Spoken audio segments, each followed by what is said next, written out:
Hello students, in today's lecture number 6 on electricity of class 10 we shall discuss the definition of 1 ohm first. Then after this we shall discuss resistivity and dependence of resistivity. In lecture number 5 we discussed Ohm's law and meaning of resistance as well as the dependence of resistance. We discussed that resistance depends on length of the wire. It is directly proportional to length of the wire. As we increase the length, resistance of the wire also increases. Higher the length of the wire, higher would be its resistance. दो wire आपके सामने हैं यहाँ पर, और इन दोनों wires में मैंने एक वायर ए बी को कम लेंथ का लिया है और दूसरा वायर पी क्यू ज़्यादा लेंथ का लिया है. तो जो ज़्यादा लेंथ का वायर पी क्यू है उसका रेजिस्टेंस ज़्यादा होगा और जो कम लेंथ का वायर ए बी है उसका रेजिस्टेंस कम होगा. यानी रेजिस्टेंस लेंथ के डायरेक्टली प्रोपोर्शनल होता है, ये हमने बात की थी. दूसरी बात हमने की कि resistance area of cross section के इन्वर्सली प्रोपोर्शनल होता है. R is inversely proportional to A, area of cross section. Area of cross section से ये डिसाइड होता है कि वायर थिक है या थिन है. तो यहाँ पर मैंने दो वायर का एग्जाम्पल लिया है. एक थिन वायर लिया है, पतला वायर लिया है, और एक थिक वायर लिया है. दोनों की लेंथ सेम है, ठीक है, दोनों का मटेरियल सेम है, लेकिन जो थिक वायर है उसका रेजिस्टेंस कम होगा और जो थिन वायर है उसका रेजिस्टेंस ज़्यादा होगा. ऐसा क्यों? क्योंकि जो रेजिस्टेंस है वो एरिया के इन्वर्सली प्रोपोर्शनल होता है. एरिया के इन्वर्सली प्रोपोर्शनल होता है. तो एरिया ज़्यादा होगा, रेजिस्टेंस कम होगा. एरिया कम होगा, रेजिस्टेंस ज़्यादा होगा. It means low area high resistance, high area low resistance. तो यहाँ पर देखिए जो वायर थिक वायर है उसका एरिया ज़्यादा होगा और जो पतला वायर है उसका एरिया कम होगा. So area of thick wire is greater than the area of thin wire. So the resistance of thick wire will be less than the resistance of thin wire. क्योंकि जिसका एरिया ज़्यादा होता है resistance कम होता है, जिसका area कम होता है उसका रेजिस्टेंस ज़्यादा होता है. तो पतले वायर का रेजिस्टेंस ज़्यादा होगा और मोटे वायर का रेजिस्टेंस कम होगा, बशर्ते कि दोनों वायर की लेंथ सेम हो और दोनों सेम मटेरियल के हों. तीसरा पॉइंट है resistance depends on nature of material of wire. अलग अलग नेचर ऑफ मटेरियल के वायर हैं तो उनका रेजिस्टेंस भी अलग अलग होगा. जैसे मैंने आपके सामने दो एग्जांपल रखे हुए हैं. एक वायर है कॉपर का और एक वायर है एल्युमिनियम का. दोनों की लेंथ सेम है, area of cross section same है, लेकिन दोनों का जो मटेरियल है एक कॉपर का बना हुआ है और दूसरा एल्युमिनियम का बना हुआ है. तो हर एक मटेरियल का अपना अपना रेजिस्टेंस होता है. Different materials have different values of resistance. इसलिए जो कॉपर वायर का रेजिस्टेंस है वो एल्युमिनियम वायर के रेजिस्टेंस के बराबर नहीं होगा. इसमें यदि हम कंपैरिजन करें तो जो एल्युमिनियम वायर है उसका रेजिस्टेंस ज़्यादा होता है, कॉपर वायर का रेजिस्टेंस कम होता है. वैसे ही सिल्वर का रेजिस्टेंस इनसे भी कम होता है. इसलिए सिल्वर तो बेस्ट कंडक्टर होता है, ठीक है, लेकिन वो महंगा ज़्यादा होता है. इसलिए कॉपर और एल्युमिनियम की तुलना में हम कॉपर और एल्युमिनियम का ज़्यादा हम यूज करते हैं as compare to silver. Silver costly है तो उसका हम यूज बहुत कम करते हैं, ना के बराबर करते हैं. कॉपर और एल्युमिनियम में कॉपर महंगा है इसलिए कॉपर का यूज हम उतना ज़्यादा नहीं करते जितना कि ट्रांसमिशन में हम एल्युमिनियम वायर्स का यूज करते हैं. लेकिन कंडक्टिविटी कॉपर की ज़्यादा अच्छी होती है क्योंकि उसका रेजिस्टेंस कम होता है और एल्युमिनियम की रेजिस्टेंस ज़्यादा होता है, इसलिए उस लॉसेज ज़्यादा हो जाएंगे. तो एल्युमिनियम का यूज़ हम लेकिन करते हैं. क्यों करते हैं? क्योंकि ये सस्ता पड़ता है as compare to copper wire, copper metal, ठीक है. ये तीसरा पॉइंट था. चौथा पॉइंट जो हमने डिस्कस किया रेजिस्टेंस का, वो डिस्कस किया कि resistance of a wire depend on its temperature. Temperature पर भी डिपेंड करता है. तो ये एक रिलेशन मैंने आपको बताया था जो आपको लर्न करना ही पड़ेगा. हायर क्लासेज में हम पढ़ेंगे कि ये रिलेशन कैसे आया. ये RT2 किसी टेम्परेचर T2 पर वायर का रेजिस्टेंस है, RT1 किसी टेम्परेचर T1 पर वायर का रेजिस्टेंस है, और ये जो T1 है टेम्परेचर है और T2 दूसरा टेम्परेचर है. तो यहाँ पर अल्फा क्या है? टेम्परेचर कोफिशिएंट है, ठीक है. अब मैं यहाँ पर आपको बताना चाहूँगा कि 1 ओम का डेफिनेशन कई बार एग्जाम में पूछ लेता है. तो ये 1 ओम का मतलब क्या है, इस डेफिनेशन को जानेंगे. तो 1 ओम जो ओम मैंने आपको बताया था, ohm is the unit of resistance. Ohm किसका यूनिट है? रेजिस्टेंस का यूनिट है. तो इस 1 ओम का जो डेफिनेशन होगा बेटा वो क्या होगा? देखिए since resistance is equal to क्या लिखते हैं हम, V अपॉन आई। अब आप कहेंगे सर ये कहाँ से लिख दिया, बेटा ये कोई नया नहीं लिखा है। As per Ohm's law, as per Ohm's law, as per Ohm's law हम क्या लिखते हैं, I directly proportional to V, जिसको हम बाद में क्या लिख देते हैं, V directly proportional to I। और जब इस डायरेक्टली प्रोपोर्शनल के साइन को हटाएंगे तो V इज इक्वल टू क्या आ जाएगा, RI। यहाँ पर R क्या है, प्रोपोर्शनलिटी कांस्टेंट है, जिसे हम क्या कहते हैं, रेजिस्टेंस कहते हैं, ये हम जानते ही हैं। और इसी रिलेशन से फिर ये आ गया R is equal to V upon I. यहाँ से R निकाल लीजिए, V अपॉन आई आ जाएगा। ठीक है, R is equal to V upon I आ गया। अब इसमें if current is equal to 1 ampere, current is equal to 1 ampere and potential difference V is equal to 1 volt, potential difference यदि 1 volt है और करंट 1 एम्पियर है तो resistance, then resistance क्या हो जाएगा, R would be equal to 1 ohm. R क्या हो जाएगा, 1 ओम हो जाएगा। ठीक है, R की वैल्यू क्या हो जाएगी उस केस में, 1 ओम हो जाएगी। कब हो जाएगी बेटा ये वैल्यू, R की ये वैल्यू कब होगी, R की ये वैल्यू कब होगी बेटा, R की ये वैल्यू तब होगी जब वायर से करंट कितना फ्लो हो रहा हो, 1 एम्पियर, और वायर के दोनों एंड्स के बीच पोटेंशियल डिफरेंस कितना हो, 1 वोल्ट। तो हम कह सकते हैं कि 1 ओम एक ऐसे वायर का रेजिस्टेंस है, ये मान लीजिए मैंने एक वायर बनाया, ठीक है, ये मैंने एक वायर बनाया, एक ऐसे वायर का रेजिस्टेंस है जिसमें फ्लो होने वाला करंट, यदि मैं करंट की वैल्यू को इसमें 1 एम्पियर ले लेता हूँ, मान लीजिए इस वायर में फ्लो होने वाला करंट 1 है, और वायर के दोनों सिरे, मान लीजिए ये एंड ए है और ये एंड बी है, इन दोनों एंड्स के बीच में जो पोटेंशियल डिफरेंस है वो कितना है, 1 वोल्ट है। तो इस वायर का जो रेजिस्टेंस होगा, then resistance of the wire A B कितना आ जाएगा, 1 ओम आ जाएगा। समझ में आई बात। तो ऐसे वायर का रेजिस्टेंस 1 ओम होता है जिस वायर के दोनों एंड के बीच का पोटेंशियल डिफरेंस 1 वोल्ट हो और जिसमें फ्लो होने वाला करंट 1 एम्पियर हो। तो कैसे लिखेंगे, डेफिनेशन क्या होगी ओम्स की, 1 ओम की डेफिनेशन क्या लिखेंगे, देयरफॉर 1 ओम, ठीक है, जिसको आप 1 ओम को ऐसे भी लिख सकते हो ना, 1 ओम को ऐसे भी लिख सकते हो। ठीक है, इस 1 ओम को मैं डिफाइन कर देता हूँ। So 1 ohm may be defined as resistance of a wire,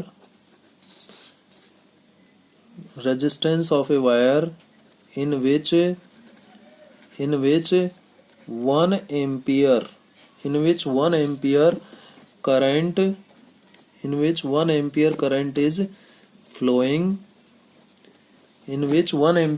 is flowing, and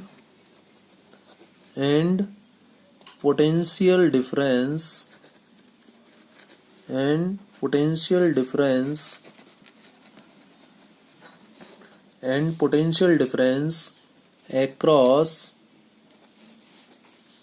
the ends of the wire is 1 volt. यदि वायर के एंड्स के अक्रॉस मतलब एंड्स के बीच में, यदि वायर के दोनों एंड्स के बीच में, एंड के अक्रॉस यानी वायर के दोनों एंड के बीच में पोटेंशियल डिफरेंस 1 वोल्ट हो और उसमें से फ्लो होने वाला करंट 1 एम्पियर है, तो ऐसे वायर का रेजिस्टेंस 1 ओम कहलाएगा। 1 ohm may be defined as resistance of a wire in which 1 ampere current is flowing and potential difference across the ends of the wire is 1 volt। और 1 ohm को लिखेंगे कैसे, 1 ohm कैसे लिखा जाएगा भाई, R इज इक्वल टू क्या बताया मैंने अभी, V अपॉन आई, ये बताया था ना। तो R की वैल्यू 1 ओम होगी यदि V की वैल्यू क्या हो, 1 वोल्ट हो। ठीक है, और करंट की वैल्यू क्या होगी, 1 एम्पियर। तो 1 ओम बराबर क्या हो जाएगा बेटा, 1 ओम बराबर क्या आ जाएगा, 1 वोल्ट अपॉन 1 एम्पियर। या फिर इसको ऐसे भी लिख सकते हो, और ओम को तो आप ऐसे लिख सकते हो, ओम इज इक्वल टू वोल्ट को V लिख सकते हो, और एम्पियर को ऊपर ले जाऊं मैं तो ये पर एम्पियर, यानी वोल्ट पर एम्पियर, ये ओम के बराबर होता है।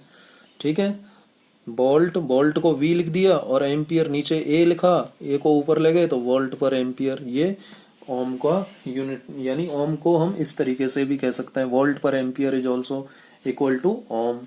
तो ये 1 ओम का डेफिनेशन हो गया। समझ में आ गई बात। अब 1 ओम की डेफिनेशन के बाद हम बात कर लेते हैं कि ये रजिस्टिविटी क्या होती है। बात करेंगे स्पेसिफिक रेजिस्टेंस, या फिर इसका कह सकते हैं रजिस्टिविटी। रजिस्टिविटी, ठीक है।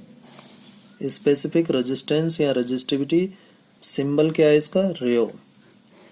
प्रोनाउंस कैसे करेंगे बेटा, इसको प्रोनाउंस करेंगे, बोलेंगे कैसे, रेयो, RHO, रेयो, ठीक है। ये है रजिस्टिविटी। रजिस्टिविटी कहो या स्पेसिफिक रेजिस्टेंस कहो, अब देखना नाम ही बता रहा है स्पेसिफिक रेजिस्टेंस, यानी विशिष्ट। स्पेसिफिक मतलब जो स्पेशल हो, तो यानी स्पेशल रेजिस्टेंस है। ये क्या है, स्पेशल रेजिस्टेंस है। तो देखिए हम जानते हैं, since resistance of a wire is directly proportional to length, resistance of a wire is inversely proportional to area of cross section. ये हम जानते हैं। जब हम इन दोनों को कंबाइंड करते हैं बेटा, तो क्या लिखेंगे, इन दोनों इक्वेशन को कंबाइन करें, इन दोनों रिलेशंस को, कि resistance is directly proportional to length, resistance is inversely proportional to area, इन दोनों को कंबाइन करें तो लिख देंगे resistance is directly proportional to L upon A। अब जब यहाँ पर इस डायरेक्टली प्रोपोर्शनल के साइन को हटाएंगे तो इक्वल आएगा और एक कांस्टेंट आता है, और उस कांस्टेंट को हम लिख देते हैं रेयो। क्या लिख देते हैं, रेयो, ठीक है। तो यहाँ से रेयो क्या आ जाएगा, रेयो इज इक्वल टू, निकालूं तो RA अपॉन L आ जाएगा। ये रजिस्टिविटी का फॉर्मूला आ गया। अभी डेफिनेशन हमने नहीं दी है, ये रजिस्टिविटी का एक फॉर्मूला हमने डिराइव कर लिया, RA अपॉन L, ठीक है। ये रजिस्टिविटी का फॉर्मूला आ गया। तो इसमें यहाँ लिख लेना आप, वेयर R क्या है, रेजिस्टेंस ऑफ ए वायर, ठीक है। मान लीजिए ये वायर है, ये वायर है, कोई दिक्कत नहीं, ये वायर भी आप कंसीडर कर सकते हो। इसकी लेंथ है small l, area of cross section A है, और इसका रेजिस्टेंस है कैपिटल R, ठीक है। तो इस वायर के लिए R directly proportional to L होगा और R inversely proportional to A होगा। तो R is directly proportional to L upon A आ जाएगा, और डायरेक्टली प्रोपोर्शनल के साइन को हटाएंगे तो इक्वल कुछ कांस्टेंट आ जाएगा। तो ये कांस्टेंट रेयो से रिप्रेजेंट कर दिया, Rayo into R L upon A। तो ये फॉर्मूला भी ध्यान रखना, ये फॉर्मूला भी बहुत बार यूज होगा न्यूमेरिकल में, R is equal to rho L upon A, ठीक है। इससे rho is equal to RA upon L लिखा जा सकता है। यहाँ पर R क्या है, resistance of the wire, A क्या है, area of cross section of wire, और कितना होता है एरिया, ये वायर का क्रॉस सेक्शनल एरिया, जब रेडियस R है तो वायर का एरिया कितना हो जाएगा, पाई R स्क्वायर हो जाएगा, क्योंकि सर्कुलर क्रॉस सेक्शन होता है। ये जो क्रॉस सेक्शन है वो सर्कुलर है, तो सर्कुलर क्रॉस सेक्शन के लिए एरिया पाई R स्क्वायर होगा। और L क्या है, L है लेंथ ऑफ वायर, ठीक है।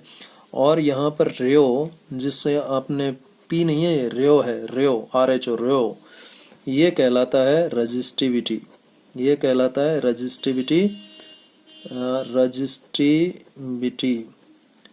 रजिस्टिविटी, या फिर और क्या नाम देते हैं इसको, स्पेसिफिक रेजिस्टेंस, स्पेसिफिक रेजिस्टेंस कहते हैं इसको, रजिस्टिविटी या स्पेसिफिक रेजिस्टेंस, या ये रजिस्टिविटी क्या है। अब इसको डिफाइन करेंगे भाई। ये वास्तव में ये जो रेयो है ये कांस्टेंट ऑफ प्रोपोर्शनलिटी है, उसी कांस्टेंट ऑफ प्रोपोर्शनलिटी को, जो ऊपर हमने कांस्टेंट ऑफ प्रोपोर्शनलिटी था, उसी को तो हमने रजिस्टिविटी बोला है, a constant of proportionality,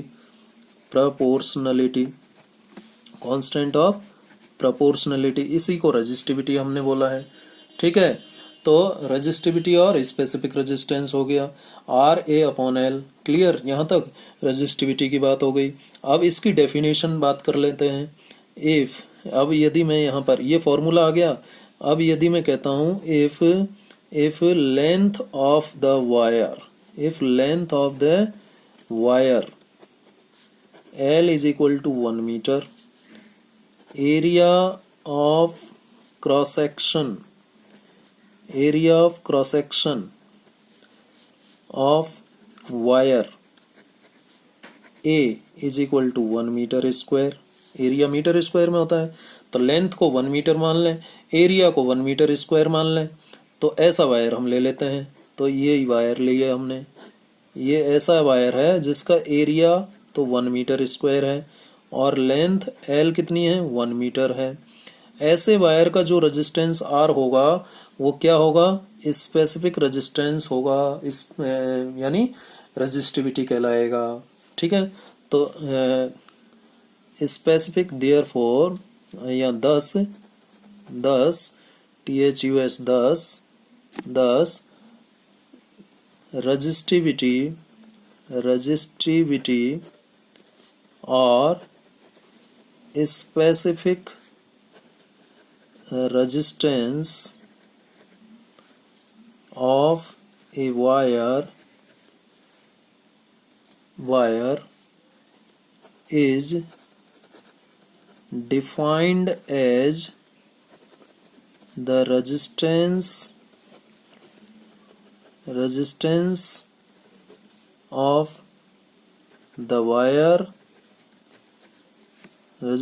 of the wire or whose length L is 1 meter and area of cross section is 1 metre square. तो ऐसे वायर का रजिस्टिविटी कहलाएगा जिसकी लेंथ 1 मीटर हो और एरिया 1 मीटर स्क्वायर हो। ठीक है, ऐसे वायर का रजिस्टिविटी कहलाएगा बेटा। कैसे वायर का रजिस्टिविटी कहलाएगा, resistivity or specific resistance of a wire is defined as the resistance of the wire whose length L is 1 meter and area of cross section is 1 meter square। area of cross section को A से represent करते हैं and area of cross section A is 1 meter square। तो ऐसे wire का resistance क्या कहलाएगा बेटा, ऐसे वायर का रेजिस्टेंस कहलाएगा स्पेसिफिक रेजिस्टेंस और रेजिस्टिविटी। समझ में आ गई बात। तो ये बात मैंने की मीनिंग ऑफ रेजिस्टिविटी और स्पेसिफिक रेजिस्टेंस। सिंपल सी बात है। स्पेसिफिक रेजिस्टेंस स्पेशल रेजिस्टेंस है, यानी ये स्पेशल कंडीशंस में डिफाइन हुआ है। और वो स्पेशल कंडीशंस क्या हैं कि वायर की लेंथ 1 मीटर हो और एरिया 1 मीटर स्क्वायर हो। तो ऐसा वायर जिसकी लेंथ 1 मीटर है और एरिया 1 मीटर स्क्वायर है, ऐसे वायर का रेजिस्टेंस रेजिस्टिविटी कहलाता है। समझ में आ गई बात। चलिए, ये तो बात हुई हमारी कि स्पेसिफिक रेजिस्टेंस और रेजिस्टिविटी क्या होती है। ये बात क्लियर हो गई सबको। आई होप कि क्लियर हुई होगी। ठीक है, अब हम बात कर लेते हैं कि डिपेंडेंस ऑफ रेजिस्टिविटी क्या होता है, यानी ये रेजिस्टिविटी किन किन पैरामीटर्स पर डिपेंड करती है, ये भी बात कर लें। तो डिपेंडेंस ऑफ स्पेसिफिक रेजिस्टेंस और रेजिस्टिविटी। हमने इससे पहले वाले लेक्चर में रेजिस्टेंस की डिपेंडेंस डिस्कस की थी। अब हम डिस्कस कर रहे हैं स्पेसिफिक रेजिस्टेंस और रेजिस्टिविटी यानी रेओ। इसकी डिपेंडेंस दे कि ये किन किन पैरामीटर पर डिपेंड करता है। कौन, स्पेसिफिक रेजिस्टेंस और रेजिस्टिविटी। तो सबसे पहली बात, it depends on nature of material of wire जिस मटेरियल का बना हुआ है उसके नेचर पर डिपेंड करता है। Different materials have different resistivity. Different materials की रेजिस्टिविटी डिफरेंट होती है, ये भी ध्यान रखना। तो नेचर ऑफ मटेरियल, जैसे कि कॉपर की अलग होगी रजिस्टिविटी, एल्युमिनियम की अलग होगी, सिल्वर की अलग होती है, ठीक है। तो अलग अलग मटेरियल के वायर की रजिस्टिविटी अलग अलग होती है, number 1। Number 2, it depends on temperature, it depends on temperature, ये टेम्परेचर पर डिपेंड करती है। जैसे हमने रेजिस्टेंस के लिए लिखा था एक फॉर्मूला, वैसे ही रेजिस्टिविटी किसी टेम्परेचर T2 पर बराबर होती है resistivity at temperature T1 into 1 plus alpha T2 minus T1, इसके बराबर होती है रेजिस्टिविटी, ठीक है। जैसे हमने रेजिस्टेंस के लिए लिखा सेम फॉर्मूला ये रेजिस्टिविटी के लिए भी हो गया, केवल यहाँ रियो सिंबल आ गया, वहाँ पर आर था। यहाँ पर वही मीनिंग है, T1 टेम्परेचर है, T2 दूसरा टेम्परेचर है, अल्फा टेम्परेचर कॉफिशिएंट है रेजिस्टिविटी का, और रो T2 टेम्परेचर T2 पर रेजिस्टिविटी है, रो T1 टेम्परेचर T1 पर रेजिस्टिविटी है। तो यदि मैं आपको बताऊं कि रेजिस्टिविटी जो है वो टेम्परेचर पर डिपेंड करती है, ये ध्यान रखना है। तो 2 पैरामीटर मैंने अभी तक आपको बताया। आगे हम हायर क्लासेज में इनके ग्राफ भी जानेंगे कि रेजिस्टिविटी का टेम्परेचर के साथ क्या डिपेंडेंस होता है, ग्राफ पर कैसा ग्राफ आता है कि कंडक्टर के लिए कैसा होता है, सेमी कंडक्टर के लिए कैसा होता है, एलॉय के लिए कैसा होता है, ठीक है। तो एक बात मैं आपको क्लियर बता दूं कि अलॉय की जो रेजिस्टिविटी है वो टेम्परेचर पर बहुत कम डिपेंड करती है, यानी टेम्परेचर पर वीक डिपेंडेंस होती है, किसकी? अलॉय की रेजिस्टिविटी की, ठीक है। और इसी गुण के कारण रेजिस्टिविटी का जो अलॉय पर वीक डिपेंडेंस होता है, इसी प्रॉपर्टी के कारण अलॉय को हम ज्यादातर यूज करते हैं जगह जगह, और आगे हम देखेंगे कि कहाँ कहाँ यूज करते हैं। तो 2 पॉइंट आपके सामने मैंने रखे, जिन पॉइंट्स पर, ये 2 पॉइंट्स कौन कौन से थे? Number 1, nature of material of the wire, इस पर रेजिस्टिविटी डिपेंड करती है। नंबर 2, ये टेम्परेचर पर डिपेंड करती है। और अब मैं आपको एक इम्पॉर्टेंट लाइन लिखवा रहा हूँ, नोट करके ध्यान रखना, इसमें बहुत कंफ्यूजन होता है बच्चों को, ध्यान रखना। मैं लिखवा रहा हूँ, it does not depend, it means resistivity does not depend on dimensions. और डायमेंशंस का मतलब क्या है? That is length and area, ठीक है, ऑफ ए वायर। किसी वायर के डायमेंशंस पर यह डिपेंड नहीं करती है बेटा, बड़ी इंपॉर्टेंट लाइन है। रेजिस्टिविटी वायर की डायमेंशंस पर डिपेंड नहीं करती, रेजिस्टिविटी वायर की डायमेंशंस पर डिपेंड नहीं करती, ठीक है, ये चीज ध्यान रखना। अब देखिए यूनिट ऑफ रेजिस्टिविटी की बात कर लेते हैं। यूनिट ऑफ रेजिस्टिविटी, ठीक है, SI यूनिट की हम बात करेंगे, SI यूनिट ऑफ रेजिस्टिविटी, ठीक है ना। अब देखिए, सिंस मैं वापस, R is directly proportional to L था, R is inversely proportional to area. जब इन दोनों इक्वेशंस को कंबाइन किया तो लिख दिया R is directly proportional to L upon A, और जब डायरेक्टली प्रोपोर्शनल के साइन को हटाया तो इक्वल एक कांस्टेंट आया, और उस कांस्टेंट को रेजिस्टिविटी कहा, और यहाँ से resistivity rho is equal to क्या आ गया? RA अपॉन L आ गया। ये फॉर्मूला मैंने दोबारा से भी निकाल के बता दिया। तो इस फॉर्मूले का यूज करूंगा मैं इस रेजिस्टिविटी की यूनिट निकालने के लिए। तो रेजिस्टिविटी की यूनिट देखिए, ये क्या है? R रेजिस्टेंस, और रेजिस्टेंस का यूनिट क्या होता है? ओम, ठीक है। ए क्या है? एरिया, ए क्या है? एरिया, एरिया का यूनिट क्या होता है बेटा? मीटर स्क्वायर, ठीक है। और नीचे एल क्या है? लेंथ, लेंथ का यूनिट क्या होता है? मीटर, ऐसा यूनिट। अब देखना जरा, ये मीटर से मीटर कैंसिल हो गया, तो रेजिस्टिविटी का जो यूनिट आया ओम इंटू मीटर, ये आ गया, जिसको आप ओम इंटू मीटर ऐसे लिख सकते हो। या फिर एक तरीका और है, इसमें डॉट की जगह डैश भी लगा देते हैं, ओम मीटर, ठीक है। डॉट की जगह क्या लगा देते हैं बेटा? डैश भी लगा देते हैं, ओम डैश मीटर। डैश का मतलब माइनस नहीं है, ये ओम इंटू मीटर है, ठीक है। ये लिखने का एक तरीका है, ध्यान रखिएगा, ओम इंटू मीटर, ये इसका SI यूनिट होता है, किसका? रेजिस्टिविटी का, ठीक है, क्लियर है। ये SI यूनिट हो गया रेजिस्टिविटी का। अब इसके बाद में एक क्वेश्चन हम सॉल्व कर लेते हैं। क्वेश्चन क्या ले लेते हैं? क्वेश्चन ले लेते हैं, बड़ा इम्पोर्टेंट क्वेश्चन है, मैं बता देता हूँ। ए wire of 4 ohm resistance, a wire of 4 ohm resistance is stretched, खींचा गया है। A wire of 4 ohm resistor या resistance is stretched to make its length double, इतना खींचा गया वायर को। एक वायर है बेटा जिसका रेजिस्टेंस 4 ओम है, उसको इतना स्ट्रेच किया गया, स्ट्रेच मतलब खींचा गया कि उसकी लंबाई जो है डबल हो जाए। To make its length double, calculate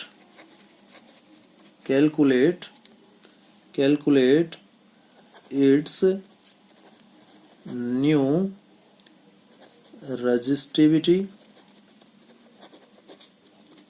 and resistance. इसकी रेजिस्टिविटी और रेजिस्टेंस क्या होंगे, न्यू रेजिस्टिविटी क्या होगी और न्यू रेजिस्टेंस क्या होगा, ये पता करना है मुझे। ठीक है, तो इसके सॉल्यूशन पर चलते हैं। सॉल्यूशन ये है बेटा, एक वायर, क्वेश्चन में क्या दे रखा है, एक वायर दे रखा है, ये लीजिए, ये एक वायर है।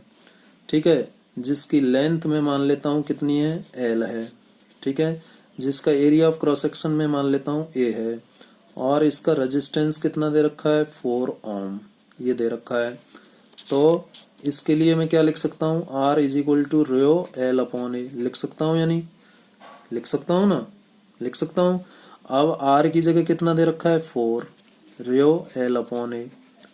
ठीक है, क्लियर है, इक्वेशन 1 लिखा जा सकता है या नहीं है भाई। एक वायर गिवन है जिसकी रेजिस्टेंस की वैल्यू दे रखी है 4 ओम, और मान लेते हैं इनिशियल लेंथ उसकी एल है, एरिया ए है, तो R is equal to rho upon L, rho into L upon A. इस फॉर्मूले से आर की वैल्यू 4 लिखी, rho L upon A, equation 1 आ गई।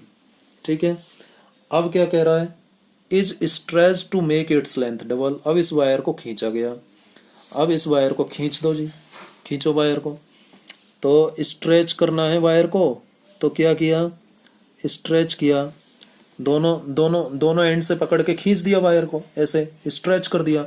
स्ट्रेच कर दिया तो वायर की लेंथ क्या हो गई, अपनी इनिशियल लेंथ की डबल हो गई। वायर की जो न्यू लेंथ है, न्यू लेंथ मान लीजिए एल डैश मान लेता हूँ, ये एल डैश क्या है, न्यू लेंथ। जब वायर को खींच दिया तो उसकी लंबाई में चेंज आएगा, और लंबाई दे रखा है क्वेश्चन में, क्या हो जाती है, अपनी इनिशियल लेंथ की डबल हो जाती है। ठीक है, इतना खींचा गया कि उसकी लेंथ डबल हो जाए।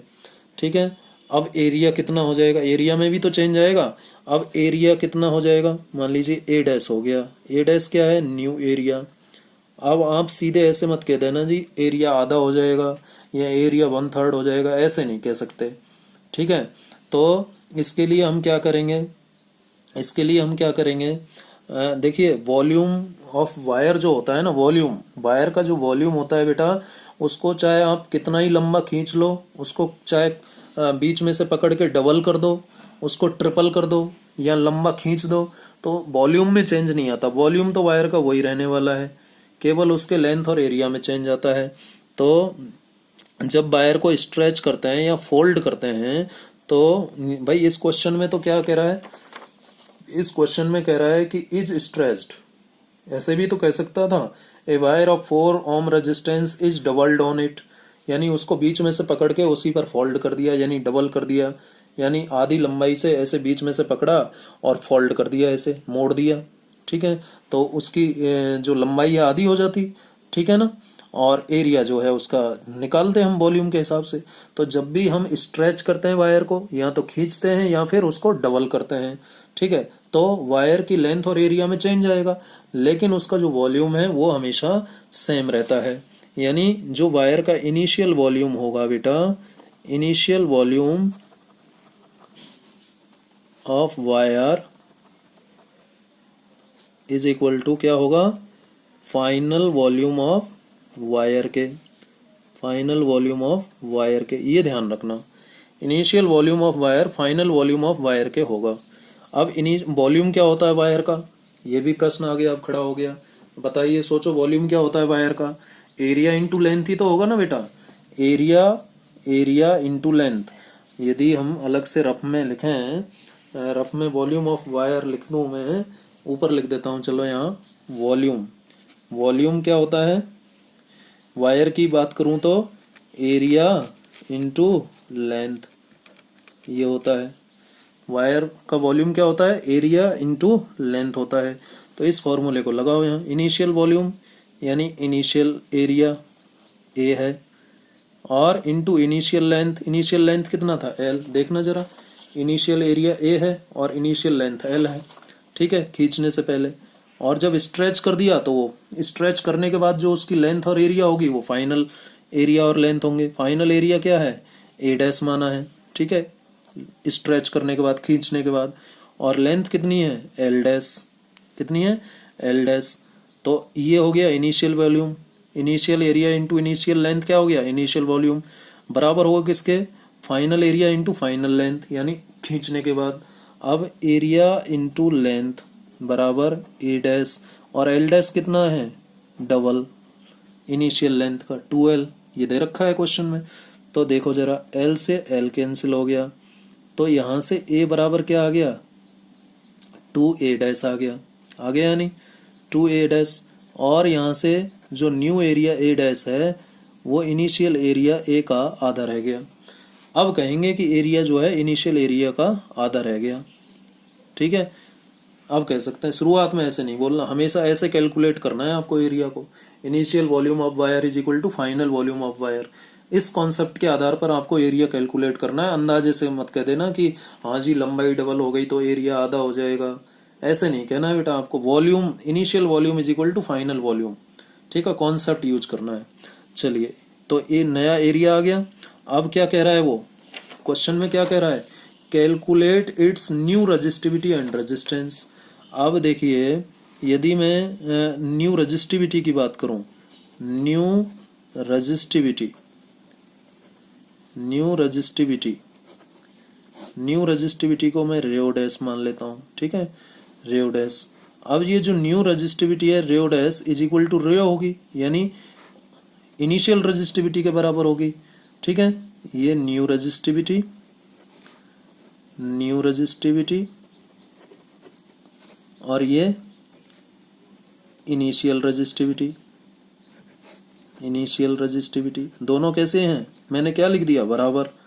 इसका मतलब दैट इज रजिस्टिविटी, रजिस्टिविटी, और क्या कह सकते हैं इसको? स्पेसिफिक रेजिस्टेंस, रजिस्टिविटी और specific resistance of the wire remains same, because क्यों सेम रहेगी? बिकॉज इस वायर को आप खींच रहे हो, तो वायर को खींचने से उसकी लेंथ और एरिया में ही तो चेंज आ रहा है। क्या वायर का मटेरियल बदल रहा है? मान लीजिए यदि ये वायर कॉपर का है, ये वायर मैं यदि कॉपर का लेता, फॉर एग्जांपल कॉपर का वायर है, तो जब इसको मैं खींचूंगा तो ये कॉपर की जगह क्या एल्युमिनियम का बन जाएगा? नहीं ना। तो वायर को खींचने से, यानी उसकी लेंथ और एरिया को बदलने से, क्या वायर का मटेरियल बदलेगा? नहीं बदलेगा। तो क्या रेजिस्टिविटी बदलनी चाहिए? रेजिस्टिविटी नहीं बदलनी चाहिए। Resistivity of the wire remains same because of change in dimensions, ठीक है, because of change in dimensions, यानी बाय स्ट्रेचिंग, खींचने से, बाय स्ट्रेचिंग और डबलिंग, फोल्ड करने से, डबलिंग और फोल्डिंग, ठीक है। फोल्ड किया, डबल किया, ट्रिपल किया, स्ट्रेच किया, कुछ भी करने से उसकी डायमेंशन में चेंज आता है।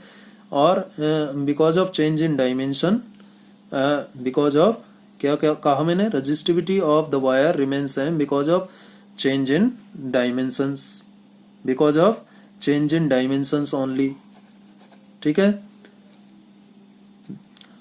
resistivity of the wire remains same because of change in dimensions of wire is taking place, क्या हो रहा है, चेंज इन डायमेंशंस हो रहा है, but there is no change in the material of the wire, ठीक है। एंड वी नो दैट, हम जानते हैं कि we know that resistivity does not depend on dimensions, that is length and area, ठीक है। because we know that resistivity does not depend on dimensions, that is length and area, it depends only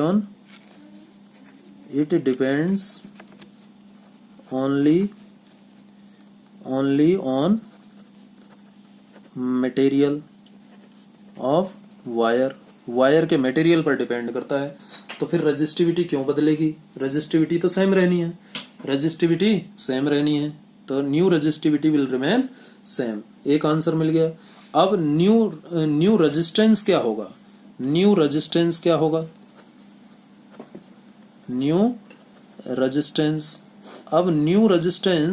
को यदि मैं कहूं कि ये are dash है, new resistance R dash है, तो आर डैश किसके बराबर होगा, देखिए न्यू रेजिस्टेंस आर डैश को मैं क्या लिखूंगा, रेओ एल डैश अपॉन ए डैश। सर ये क्या लिख दिया आपने, अरे क्यों घबरा रहे हो भाई, R is equal to rho L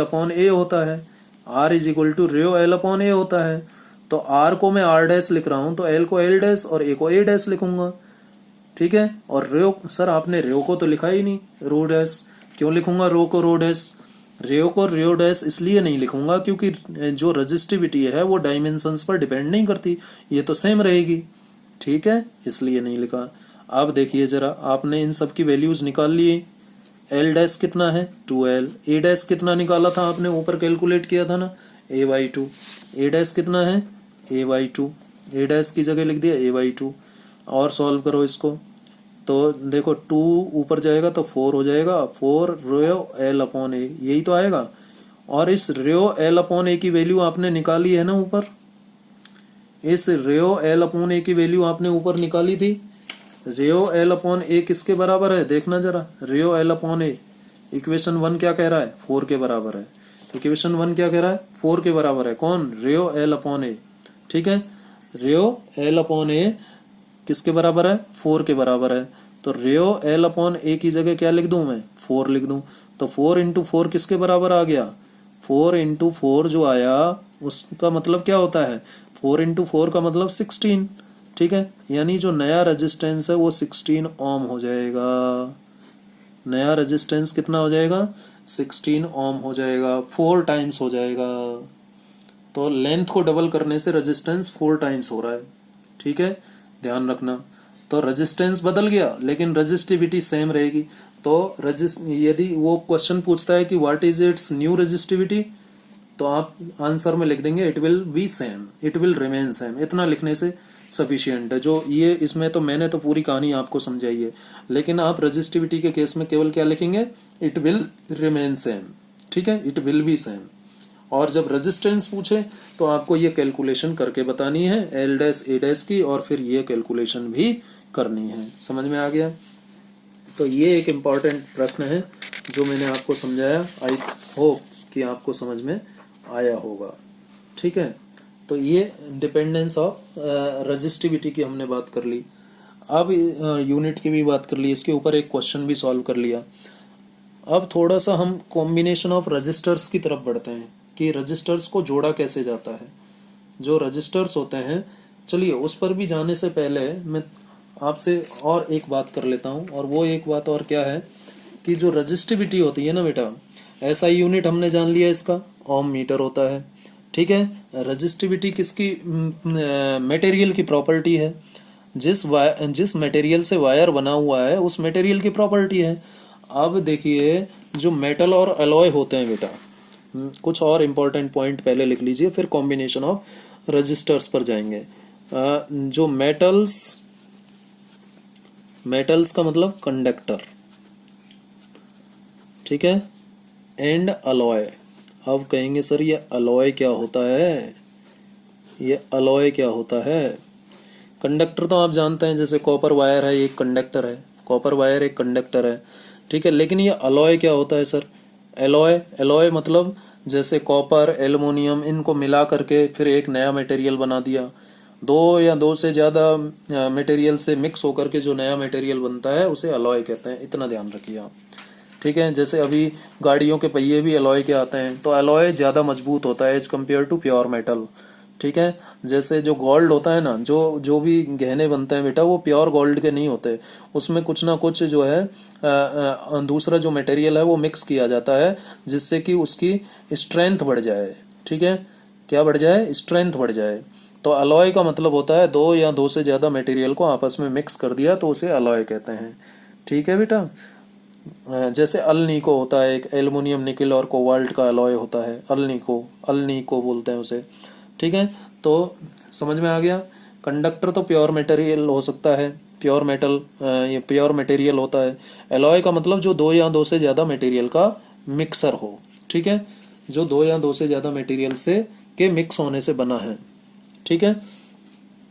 तो आप लिख लेना, इसमें एलॉय में लिख देना, ध्यान रहेगा, मिक्सर ऑफ टू और मोर मटेरियल्स, ठीक है, जो दो या दो से ज़्यादा मटेरियल के मिक्स होने से बना है उसको अलॉय कहते हैं। अब मैं क्या बताना चाह रहा हूँ, ये जो मेटल्स और अलॉय होते हैं बेटा, इनकी रजिस्टिविटी ध्यान दीजिएगा, बहुत इंपॉर्टेंट लाइन है। द रजिस्टिविटी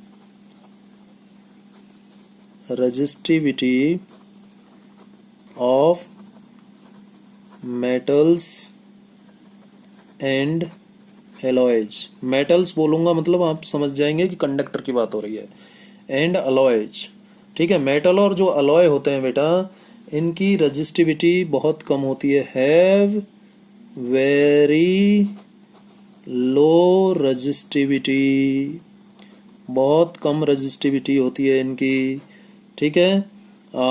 रेंज क्या होती है इनकी रजिस्टिविटी की, रेंज की यदि मैं बात करूं, ऑर्डर की बात करूं, तो इनकी रजिस्टिविटी 10⁻⁸ ओम मीटर से लेकर के 10⁻⁻⁻⁻⁻⁻⁻⁻⁻⁻⁻⁻⁻⁻⁻⁻⁻⁻⁻⁻⁻⁻⁻⁻⁻⁻⁻⁻⁻⁻⁻ इस रेंज में होती है। अब देखना जरा, 10⁻⁻8 मीटर और 10⁻⁻6, ये माइनस में आ रहा है बेटा, ये इसका मतलब बहुत कम हुई रजिस्टिविटी। तो मेटल और अलॉय की रजिस्टिविटी काफ़ी कम होती है, ठीक है, मेटल और अलॉय की रजिस्टिविटी काफ़ी कम होती है। दूसरा जो पॉइंट है मेटल और अलॉय का, वो क्या पॉइंट है, they are good conductor of electricity, यानी metal and alloys are good conductor of electricity। Sir कैसे हुआ, गुड कंडक्टर कैसे हो गए भैया, जिसकी रजिस्टिविटी कम होगी यानी उसका रेजिस्टेंस कम होगा, और रेजिस्टेंस कम होगा तो चार्ज ज़्यादा फ्लो हो जाएगा, है या नहीं, इसलिए ये इलेक्ट्रिसिटी के अच्छे कंडक्टर होते हैं। समझ में आ गई बात, ठीक है। इंसुलेटर्स की बात करूं मैं अब, इंसुलेटर्स जानते हो, जिनसे करंट फ्लो नहीं होता, जैसे कि रबर है, ठीक है, जैसे कि रबर है, ग्लास है, ठीक है, रबर है, ग्लास। और मेटल और अलॉय में जैसे मैंने आपको बताया, मेटल में कॉपर है, एल्युमिनियम है, सिल्वर है। एलॉय में जैसे मैंने आपको बताया, एल्युमिनियम निकल कोबाल्ट का बना करके अल्निको बनता है, एलॉय है, स्टील है, ठीक है। ये सब मेटल्स हैं और एलॉय हैं। इंसुलेटर में मैंने एग्जांपल दूं आपको, तो इंसुलेटर में जैसे रबर है, वुड है, लकड़ी, ड्राई वुड होनी चाहिए, ड्राई, ठीक है, ड्राई रबर होनी चाहिए, और क्या बता रहा हूँ मैं आपको, ग्लास, ये सब इंसुलेटर्स होते हैं।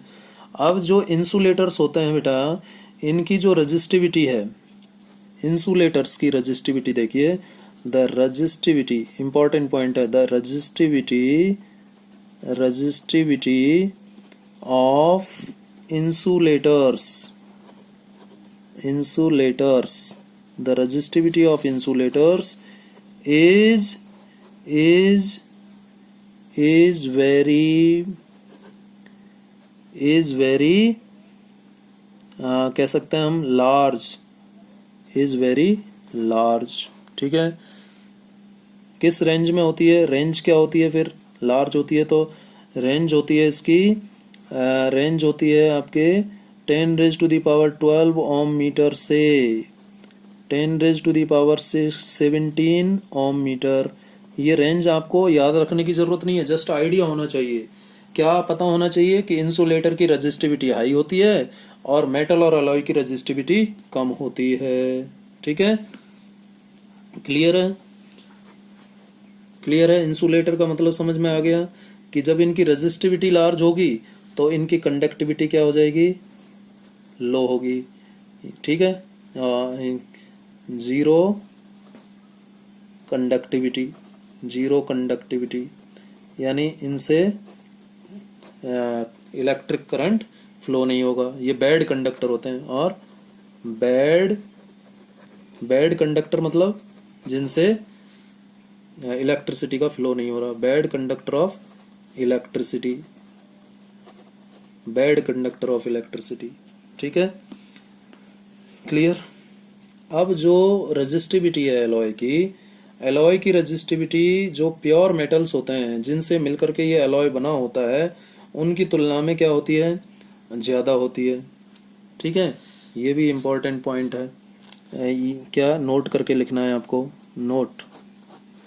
मैंने ऊपर बताया था आपको, मेटल एंड अलॉय इनकी रजिस्टिविटी लो होती है, लेकिन मेटल और अलॉय में भी यदि हम बात करें तो resistivity of alloy is generally higher than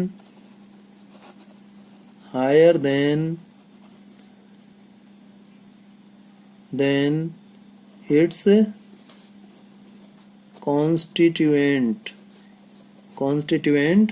metals। जिन मेटल्स से एलॉय बना हुआ है, कॉन्स्टिट्यूएंट मेटल का मतलब जिन मेटल से एलॉय बना हुआ है बेटा। ठीक है, कॉन्स्टिट्यूएंट मेटल, जैसे अल्निको मैंने एलॉय बताया, अल्निको के कॉन्स्टिट्यूएंट मेटल क्या हुए, एल्युमिनियम, निकेल, कोबाल्ट। ठीक है, एल्युमिनियम, निकेल, कोबाल्ट ये कॉन्स्टिट्यूएंट मेटल हुए किसके, अल्निको के। तो resistivity of alloy is generally higher than its constituent metals. ठीक है, और दूसरा अलॉय जो होता है ना,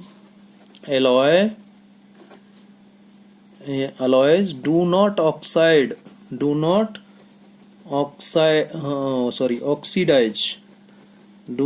oxidize। ठीक है, ऑक्सीडाइज का मतलब बर्न, जलना। ठीक है, alloys do not oxidize और बर्न रेडिली, तुरंत नहीं जल जाते, रेडिली। ठीक है, रेडिली एट हायर टेम्परेचर्स। तो ज़्यादा टेम्परेचर पर ये तुरंत, ऐसा नहीं है कि गर्मी पा करके जल जाते हैं, ऐसा नहीं होता है। कौन, अलॉय। ठीक है, इसी कारण अलॉय का यूज हम ज़्यादातर हीटिंग डिवाइसेज में करते हैं। जो ये 2 पॉइंट मैंने बताए, ये जो 2 पॉइंट बताए बेटा मैंने, ये पॉइंट नंबर 1 बताया और ये पॉइंट नंबर 2 बताया, इन्हीं दोनों पॉइंट्स की वजह से ही, इसी कारण, ठीक है, फॉर दिस रीजन,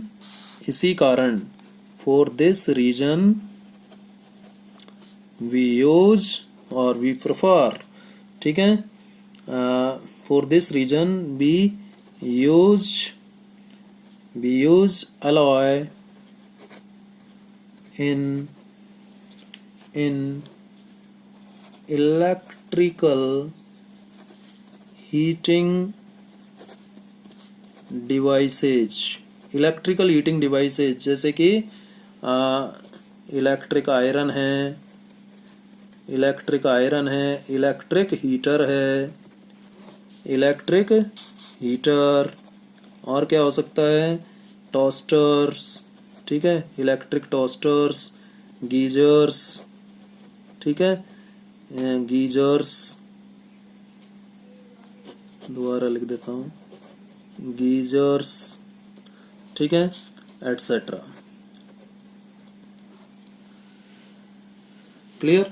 जो इलेक्ट्रिकल हीटिंग डिवाइसेज हैं जो ज़्यादा पावर कंज्यूम करती हैं उसमें जैसे हीटर में हम ज़्यादातर अलॉय का यूज करते हैं। जो स्प्रिंग होती है ना हीटर की, वो अलॉय की बनी होती है। किसकी बनी होती है? अलॉय की बनी होती है, ठीक है, क्लियर। जबकि यदि हम बात करें ट्रांसमिशन लाइंस की, ठीक है, ट्रांसमिशन लाइंस में हम कॉपर और एल्युमिनियम का यूज करते हैं। और बल्ब के फिलामेंट में कौन होता है? बल्ब का फिलामेंट किसका होता है? टंगस्टन का होता है। बल्ब का फिलामेंट किसका होता है बेटा? टंगस्टन का होता है। The filament of the bulb, filament of the bulb किसका होता है? टंगस्टन, ठीक है, किसका होता है? टंगस्टन का होता है। क्यों यूज करते हैं टंगस्टन?